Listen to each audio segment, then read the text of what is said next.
그리스도인과 함께 나누고 싶은 이야기.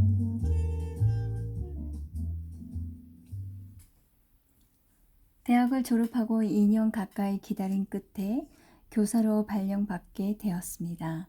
설레이는 마음이 채 가시지 않은 상태에서 담임 선생님으로 근무를 시작하고 있을 때의 일입니다. 첫 학기 세 번째 수업 시간. 나는 전날 아이들에게 구구단을 10번씩 적어오라는 숙제를 내주어서 이를 검사하기 시작하였습니다. 모두들 구구단을 열심히 적어왔습니다. 아이들이 저를 잘 따른다는 생각에 기분이 아주 좋았습니다. 그렇게 흐뭇한 기분으로 숙제 검사를 해가게 되었습니다. 이제 한 줄만 마치면 되는데 마칠 즈음 체격이 통통하며 얼굴에 장난기가 가득하게 보이는 머리 빡빡 깎은 녀석이 빈 공책을 턱 펼쳐놓고 있는 것이었습니다. 이름도 재미난 녀석입니다. 서하나. 3대 독자 집안에서 태어난 첫째 아들인데 둘, 셋, 넷 계속하여 아들 낳기를 바라는 심경에서 이름을 하나로 지었다고 합니다. 서하나 학생, 앞으로 나가 손들고 있어요. 내가 그렇게 사랑을 가지고 성실하게 가르치려 하는데 내 마음도 모르고 숙제를 해오지 않는 녀석이 있다는 것이 마음을 몹시도 상하게 하였습니다. 갑자기 기분의 전환이 오는 것이었습니다. 그 한 녀석만 숙제를 해오지 않았지만 나는 씁쓸하기만 했습니다. 집에 무슨 일이 있었니? 왜 숙제를 못 해왔어?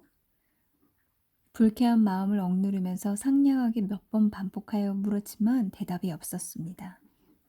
왜 숙제를 해오지 않았냐고? 결국은 억누른 나의 내면의 마음이 터지면서 몹시 짜증난 말투로 다그치게 되었습니다. 초반에 선생님의 마음을 기쁘게 했던 것은 무엇이라 생각하는지요? 물론 아이들이 숙제를 잘 해온 것입니다.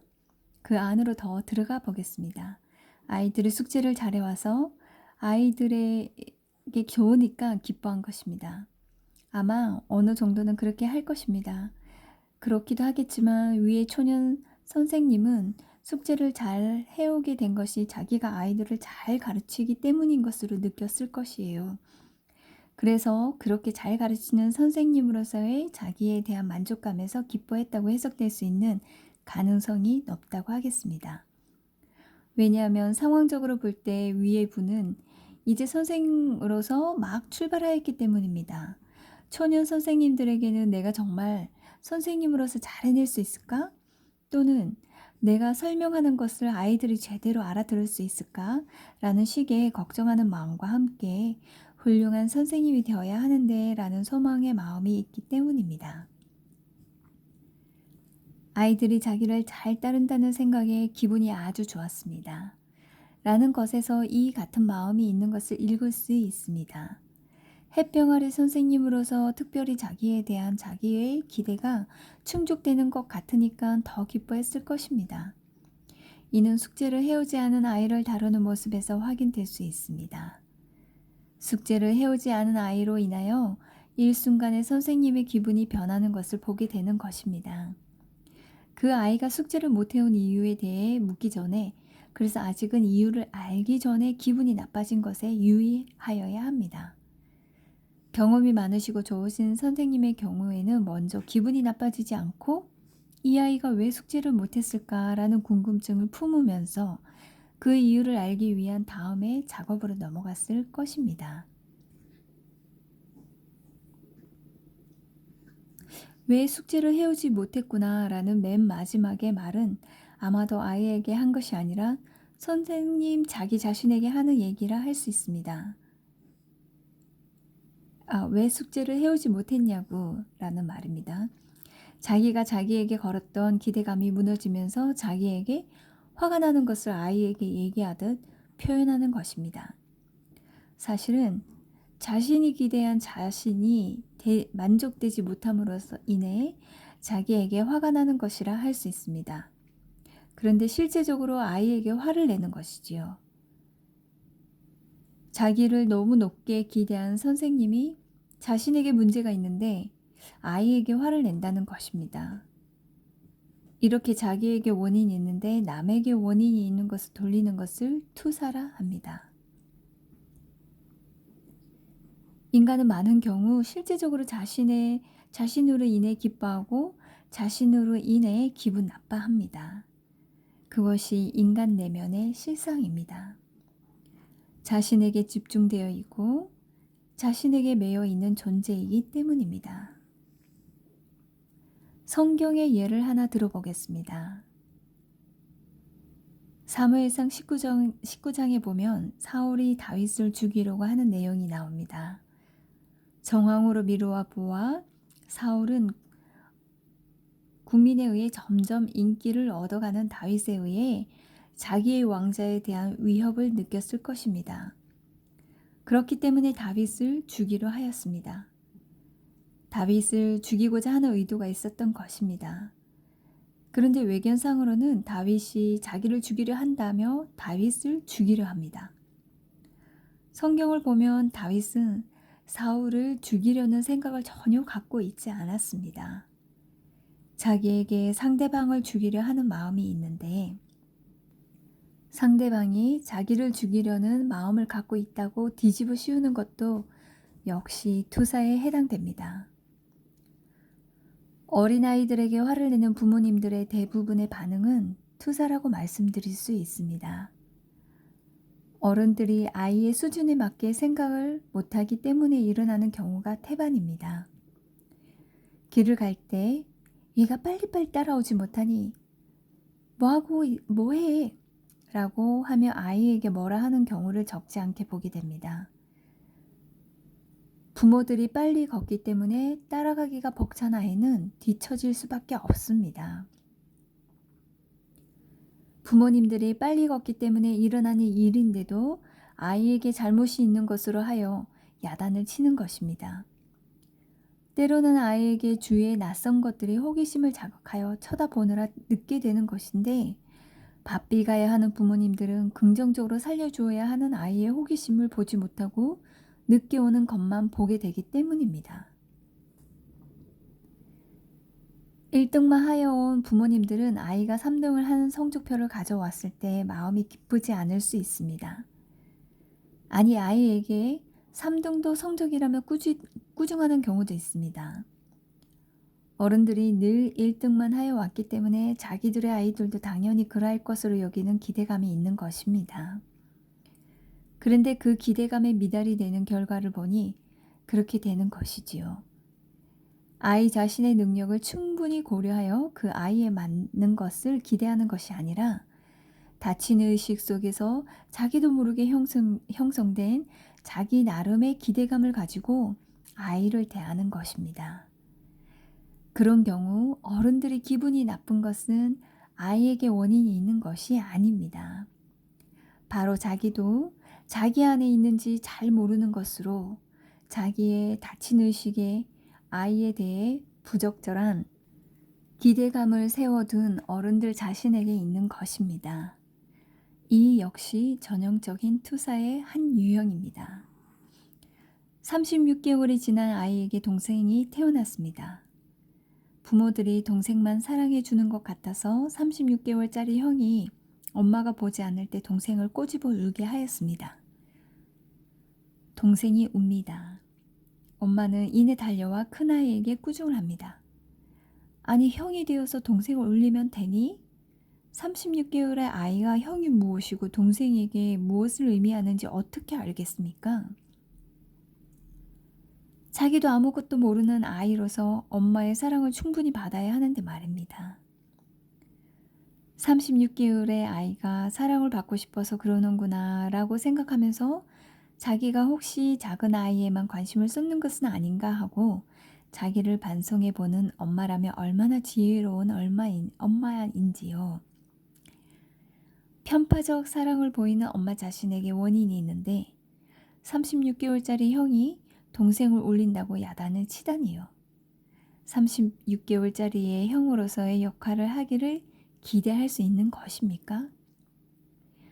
이거 역시 투사입니다.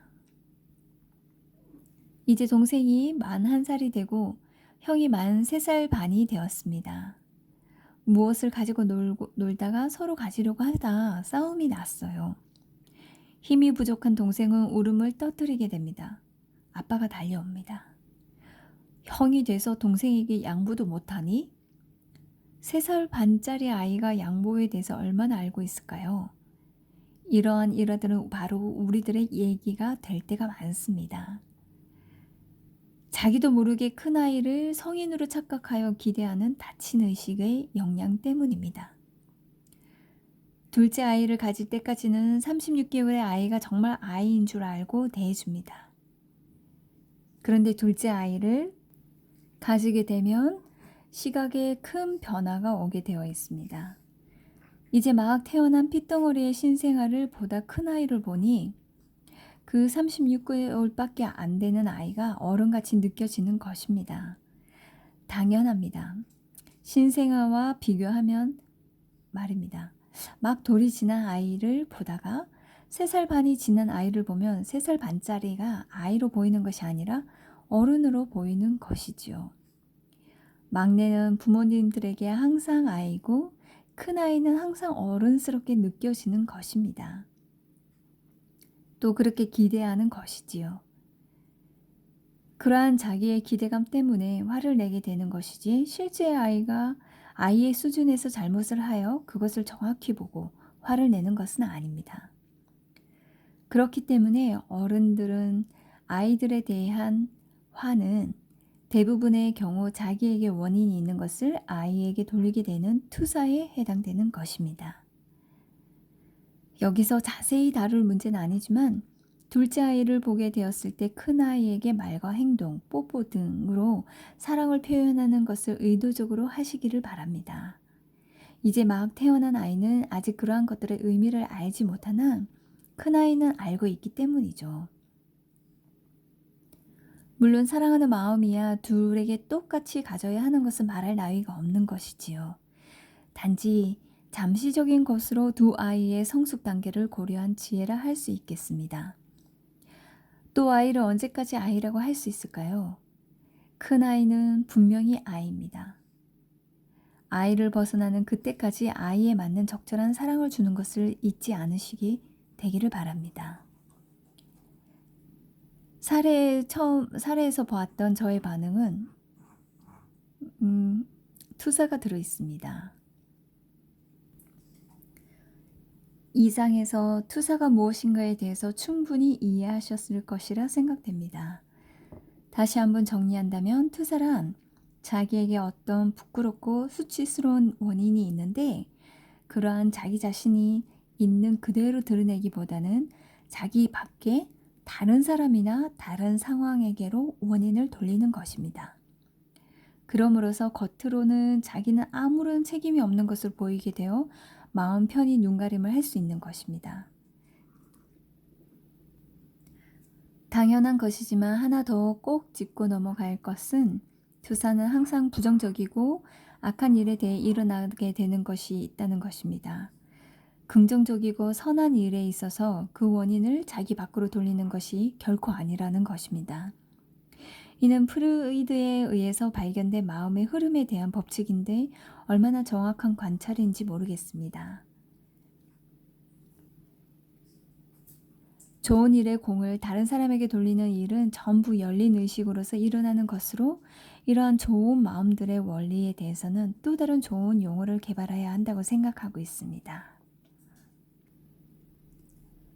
투사를 극복한 예. 사례. 저와 같이 정신과를 전공한 친구의 얘기입니다. 그가 아들을 본 지 아마도 6개월이 되지 않았을 때의 일일 것입니다. 하루는 아이를 목욕시키려 하는데 아이가 우는 것이었습니다. 원인을 알 수 없었습니다.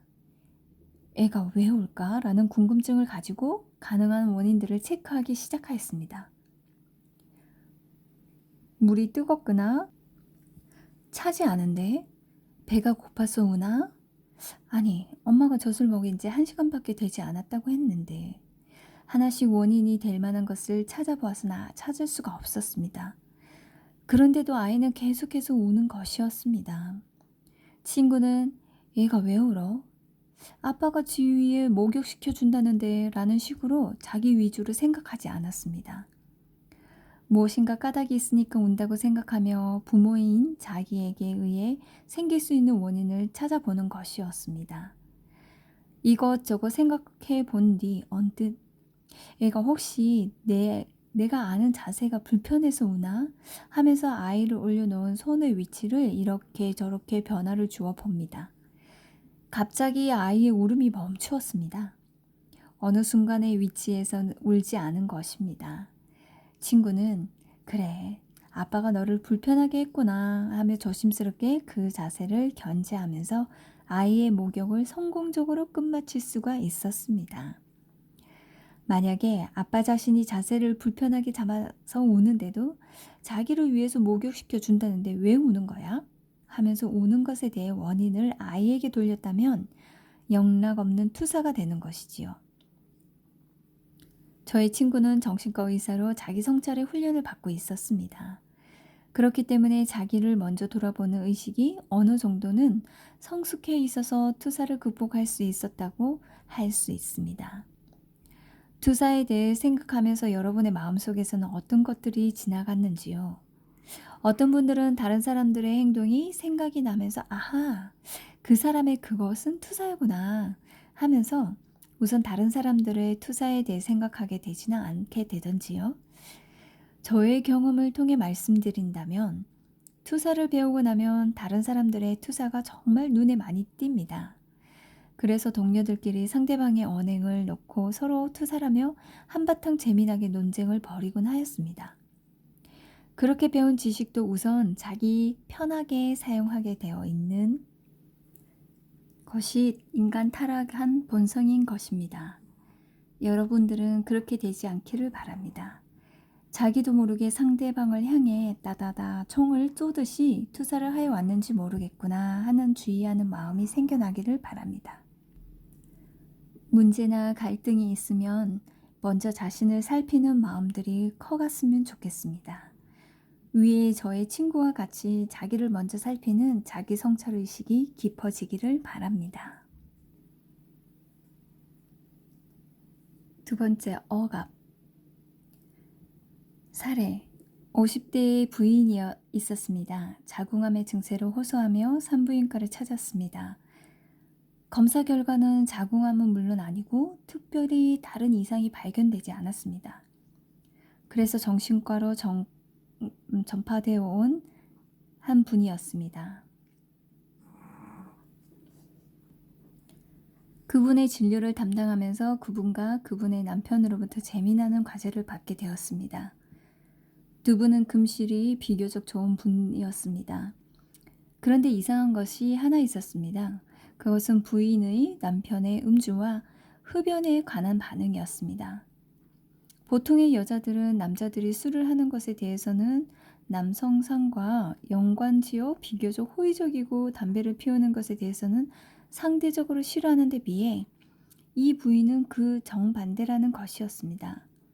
남편이 담배를 피우면 괜히 기분이 좋아지면서 남편에게 그렇게 서비스가 좋을 수가 없다는 것이었습니다. 반면 집에서는 술을 들 수 없는 것은 물론 혹 밖에서 회식이 있어 술을 한 잔 마시고 들어오는 경우에는 전혀 이해할 수 없게 냉담해지면서 토라져 아주 쌀쌀하게 된다는 것입니다. 대문만 열어주고 끝이라는 것입니다. 부인도 그러한 자기 자신에 대해 궁금해 있었고 남편은 회식할 때마다 걱정이 되어 가시박석이 된다며 이를 고칠 수 없느냐며 꼭 도와달라 하는 것이었습니다. 그렇게 되게 된 역사의 사연이 이러했습니다. 얘기는 부인의 초등학교, 중학교, 그리고 고등학교 때로 거슬러 올라갑니다. 위로 언니가 하나, 아래로 여동생이 둘로 모두 4자매의 집안에 있었고 아빠는 술고래였습니다. 평소에는 큰 문제가 없이 호인이셨는데 이상하게도 술만 마시고 집에 들어오면 엄마에게 큰 소리로 욕하고 걸핏하면 구타하곤 하였습니다. 당시는 통금이 있었던 시절이었습니다. 아빠는 과음하신 후 통금 시간 5초 전에 들어오시는 경우가 다반사였습니다. 어린 네 자매는 10시쯤 되면 모두 잠이 듭니다. 그러다가도 11시 40분이 되면 다시 잠을 깨게 되어 있는 것이 일상적인 것으로 되어 버렸습니다. 이제 조금 있으면 벌어질 불안한 상황 때문입니다. 아빠의 귀가가 바로 그것입니다. 12시 통금 시간이 가까워 옵니다. 아이들은 불안한 마음을 움켜쥐고 기다리게 됩니다.